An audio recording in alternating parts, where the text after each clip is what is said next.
Greg's back Friday morning. Concord Food Co-op's what's shaking at the co-op? At the co-op. Well, it's the end of the month, so it's the beginning Did you get that dry cleaned? No. Oh, because it looks like perfect. Well, no, I know. My stuff comes crumpled out of the dryer, but that looks like... I'd like to say I had something to do with it, but I have to give a shout-out to my wife. Okay, She makes sure I look presentable on the show. It just looked like it came out of the dry cleaner like, all right, Greg, you go. It's looking good. No, it's not Greg, you go. Donna, thank you. Okay. Okay. There you go. Throwing your props. Okay. What's happening at the co-op, Greg? Well, it's June is we have the Roundup at the Register program. That's right. And June 1, starting tomorrow, that transitions to the Friends emergency shelter that they have for families. Yes. Great cause. So if you're at the co-op and they neglect to ask you to round up, please say I want to round up for the Friends program. Catch is the current this month's recipient. Right. You got one more day to help Catch as well. If you've got a few groceries to purchase, swing in and say round up for Catch as well. Also, next month, the theme changes on our demo program, and it's all about local. So that's on the website for what Leslie will be demoing, different local products. And we have with us today Stephanie with Micro Mamas. We will not be demoing Micro Mamas because it's on the hot bar on every day. Yeah. So you can demo her product every day, and I hope she'll talk a little bit about Micro Mamas as well. I'm sure she will. I'm getting a sense she probably will. She probably will. Yeah. Okay. Our little motorcycle mama here. The colors, awesome. Thank you. But it's radio. You really didn't have to go to all that trouble. I do it for myself. Okay, well, that's good. This show is about self-talk. Stephanie's back, owner, CEO, facilitator, and kimchi hustler extraordinaire. I like that. Thank you. You own it. Me too. I like that. Micro Mamas in where makes organic living probiotic fermented foods for the well-being of people, places, and things. You can visit the website at micromamas.com or stop into the Concord Co-op to have some on the olive bar or buy a jar to go home and share with those you love. Business still good? Excellent. People discovering it every single day? Every single day. That's cool. Yeah. Am I close enough? There we go. So what happens when you get big? You're not going to sell out to some Well, we're not going to change to you? Macro Mamas. Okay, good. Because the micro is actually the microbes inside the food that makes it so good. But all of a sudden, these big corporate people are going to come say, we want to buy you. Here's $6 million. Get out. Oh, yeah, no, I don't know. I mean... That's the, I don't know. I think, you know... I don't want to hear, I don't know. Because then you can move on. Well, what I'm saying is there's 293 million colonized forming units per bite. So that would the number would have to be significant. And then there's... sell out? No. You can be bought. That's what I'm hearing. That's what I'm hearing, Stephanie. I can or I can't? You can. Oh, no, I don't. A lot of zeros. No, it's not in the plan. Okay, he's writing notes. Zeros here, Stephanie.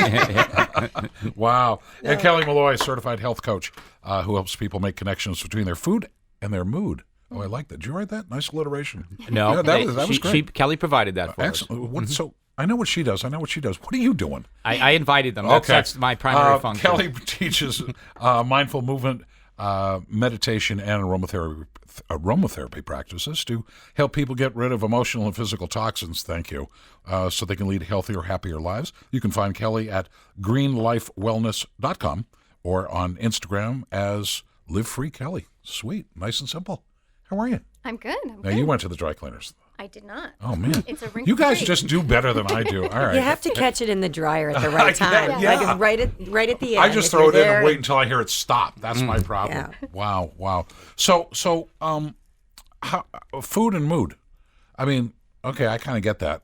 I know what I'm like if I had fried clams. I know what I'm like afterwards.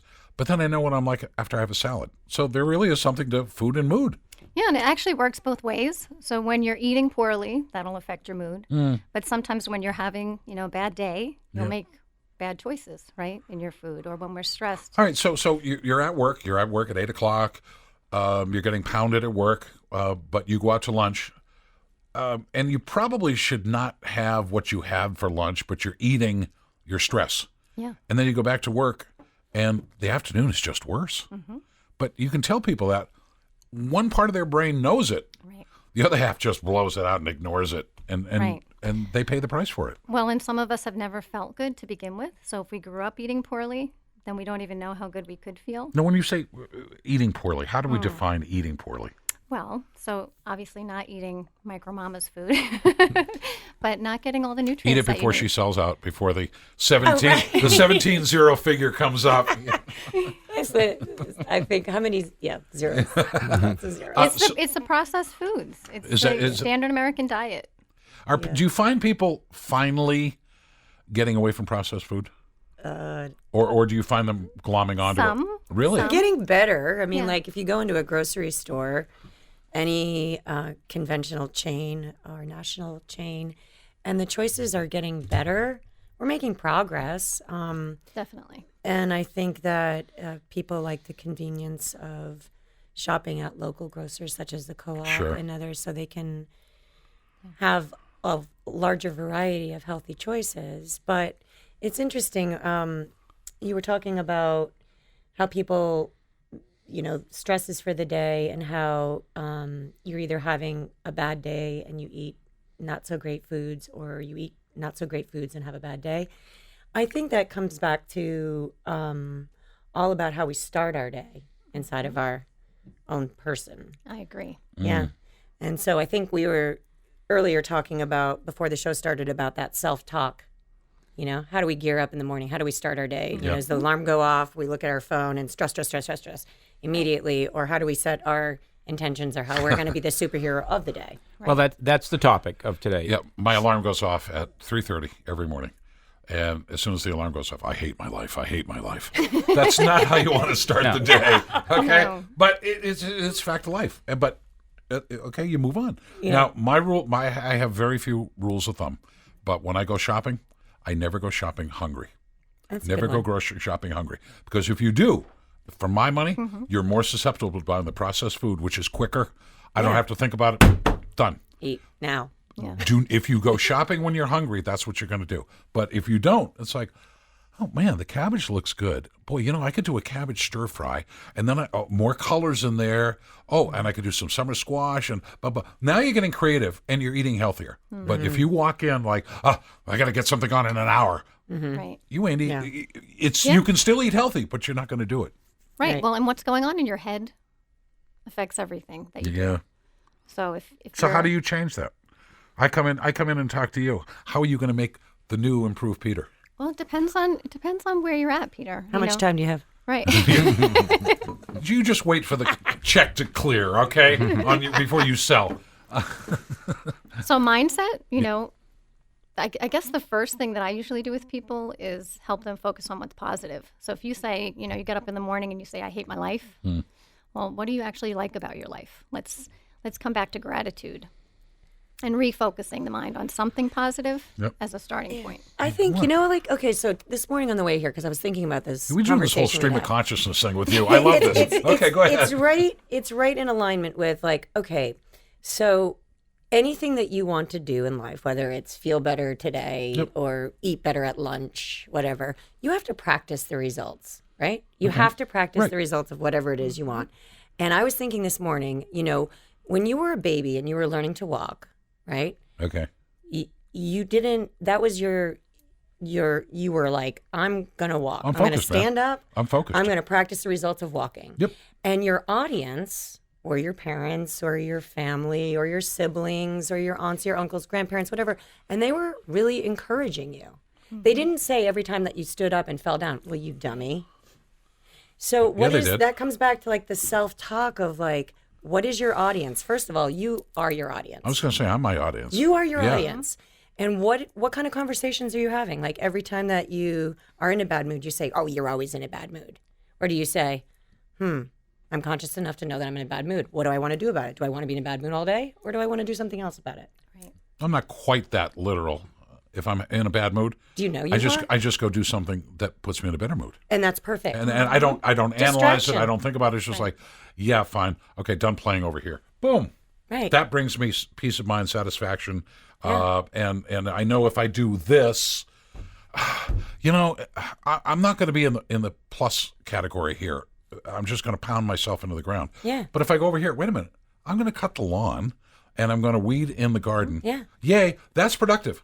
Yeah. Because now I can walk through the garden. I'm not getting eaten by the weeds. Right. The lawn's looking good. You know exactly how I'm to pull feeling yourself good. It's out like, of it. Yeah. That's my trade-off. And I'll do that all day long. And that's the practice of the results of like not staying there. Yeah. Right. Oh, yeah, I can't. Now, there's many books written about training your mind for Are you still financial here? success, right? Now, so are there also books for self-talk for just emotional and physical success? There's I forget who said it, but stinking thinking leads to hardening of the attitudes, and so it's and again that type of information is generally for financial success, but you're talking for your All of it. Yeah. You can use I believe you can use those modalities of whatever it is. They're interchangeable between whatever it is you're trying to accomplish.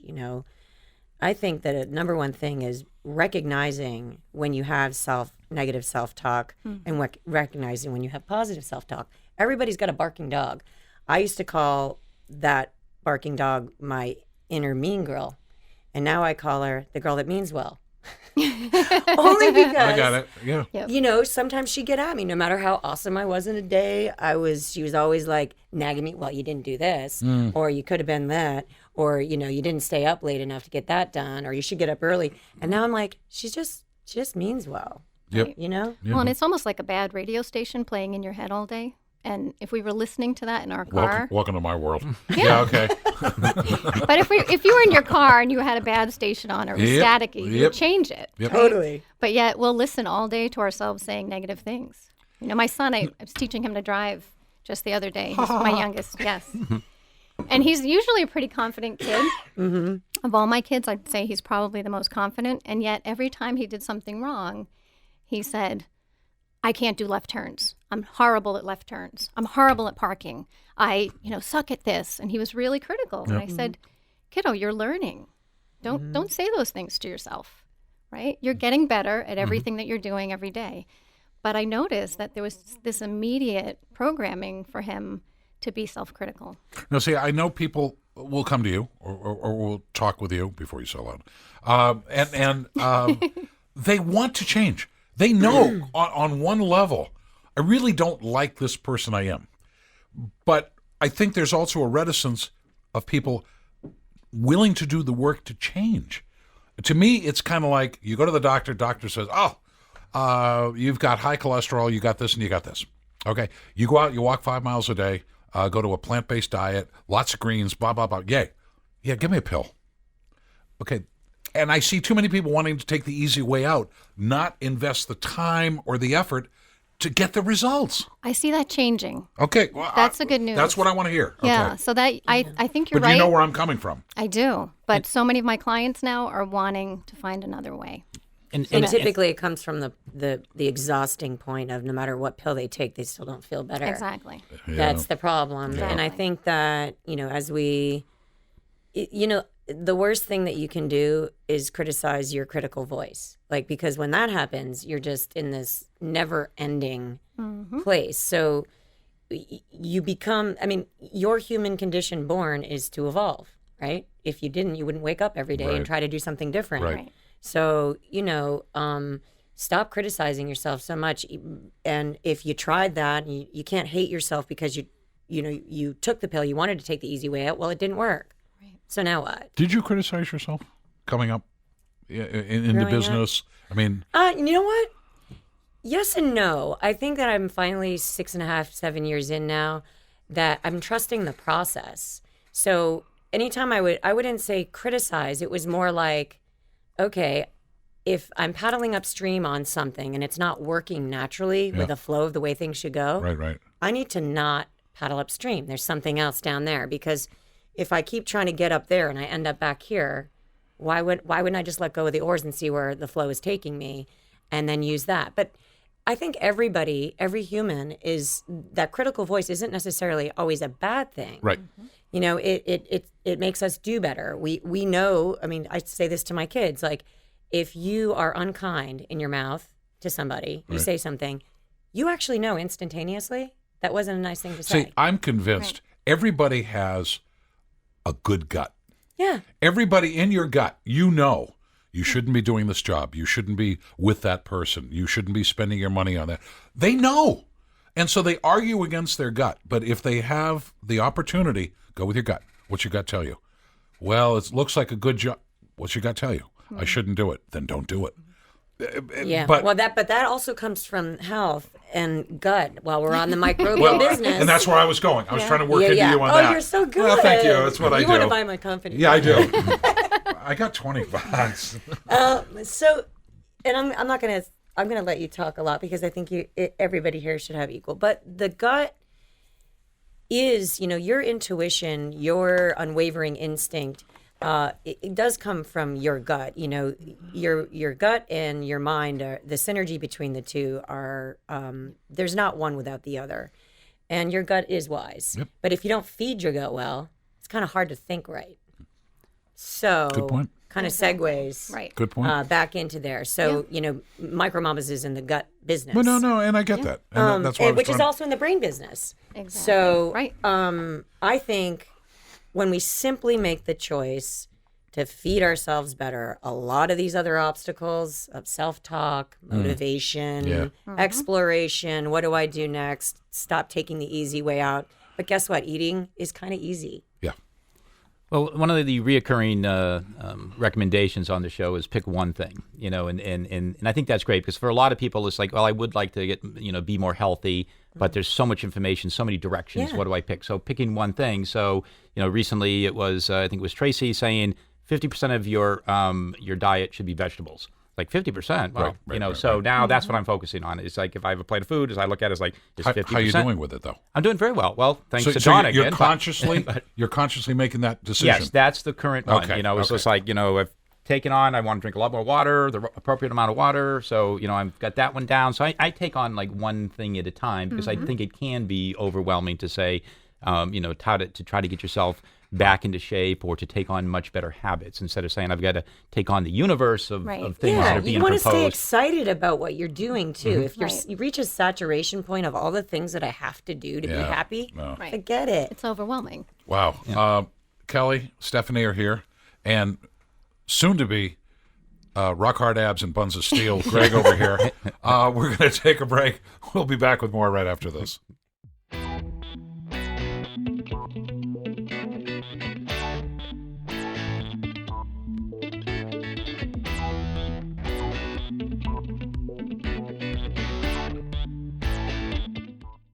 And welcome back.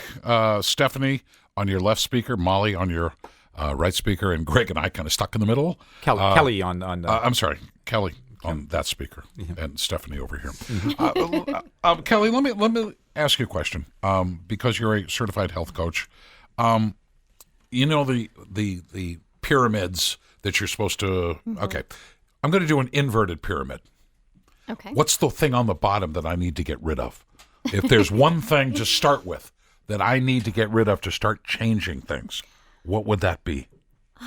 So I hesitate to answer that just because I don't think the approach to the food I'm going to talk about is getting rid of it immediately entirely. Okay.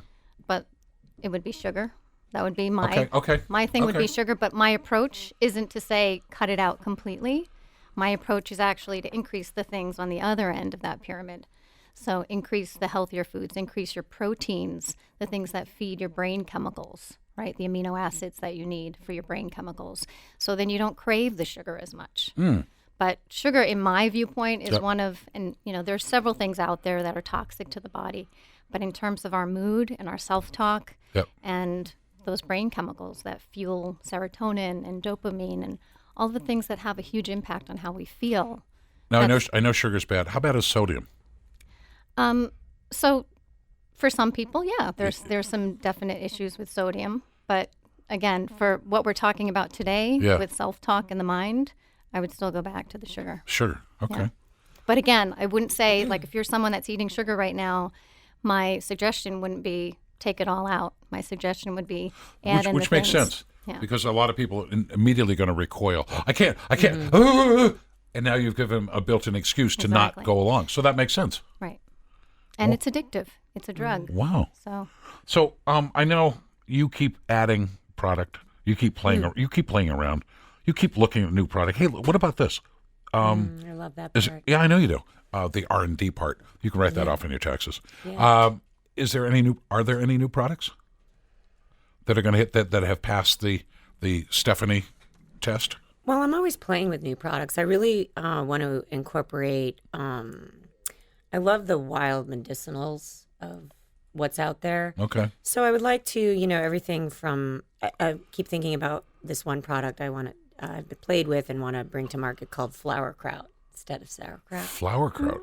Yeah, where we bring in some wildflowers and whatnot.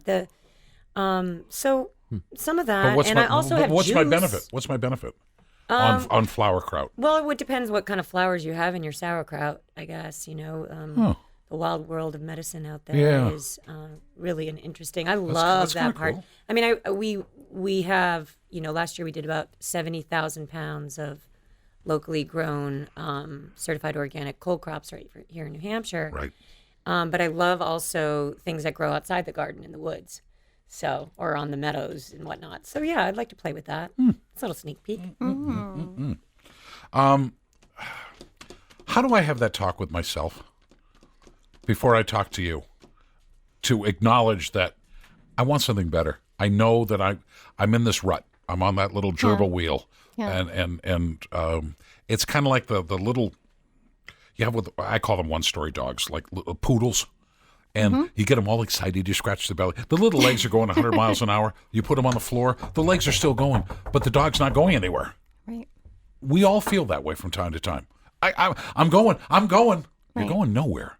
How do I take that talk and make it go somewhere? I think the first piece is that if you have even the awareness that that's going on, that's the first piece. Okay. Right. Some people Like are check just mark. Some Okay, people that's- are doing it right. running So away. give yourself credit that you're acknowledging. Okay. Yeah, and the more awareness you have of it, that's the first step, right? Awareness is always the first step. So as you're aware of the way you're thinking and the self-talk that's going on in your mind all day, you can catch yourself, right? But give yourself credit first. Hey, I'm not. See, I like that. You know what I mean? Like I get a gold star for just recognizing that I don't want to feel like this. Right. Yeah, it's almost like you have to label your negative thoughts because, again, by just even recognizing the recognition is almost like saying, "Well, that was a negative thought." Even I say that to myself, like so. Right. Like, why not have a happy thought, a positive thought instead? Yeah. The other thing is, like somebody once said, or I heard somewhere, if you were to look at your thoughts, kind of like clouds, right? Because you are not your thoughts. Right. If you were to look at your thoughts like clouds, so you got this gray, like negative, it's not going to hang around. It's not going to stay there forever. It's a cloud. It's passing by. So that rain you don't have cloud, to hold on to it. that dark rain cloud doesn't always hang over me. It's not always raining. Right. But some people like to think it Well, does. It's always me. Well, some people kind of like it too. Yeah. It's weird. Yeah. Well, and so we call it, like in my practice, I refer to it as the inner critic or the gremlin. A lot of times we call it the gremlin voice. And like you said, it's not something that we want to always just ignore or try to, hush away. We want to look at what's actually coming in from that negative voice and why. But that voice is the one that kind of has open access to your mind all the time. Whereas if you could just bring in a different voice and say, okay, that's one thought, but how can I bring in a positive thought? Yeah. Wow. And self-soothe, constantly self-soothe. You got a negative thought? I'm doing all right. I'm doing all right. I know you are. No, Who are you convincing? You or me? Self-talk. I get that. Came out. I'm doing all right. Stephanie from Micro Mamas, Kelly Molloy at greenlifewellness.com, Greg, Concord Food Co-op. We're gone. You two were too engaging, but thank you. Greg, have a great weekend. You too.